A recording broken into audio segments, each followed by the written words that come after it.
Hi everyone, in front of me I've got Xiaomi 12T and let me share with you how to change system language on this device. So first of all, let's enter the settings, and here we have to scroll down to the very bottom to find additional settings. Now let's tap on languages and input and enter languages. And as you can see in this device, it's so easy because we will be immediately transferred to the list of all available languages from which we can choose. And basically all we have to do in order to set the new language is to simply tap on it. So just find it and tap on it. So let me pick Turkish.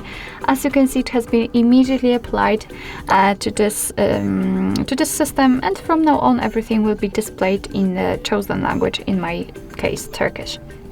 Of course, you can change it again. Let me do it because I'm not really good at Turkish. So let's tap on English, and as you can see, it will be immediately applied. So as I said, it's quite easy. Thank you so much for watching. This is how to change the system language in your Xiaomi 12T. I hope that this video was helpful, and if it was, please hit the subscribe button and leave the thumbs up.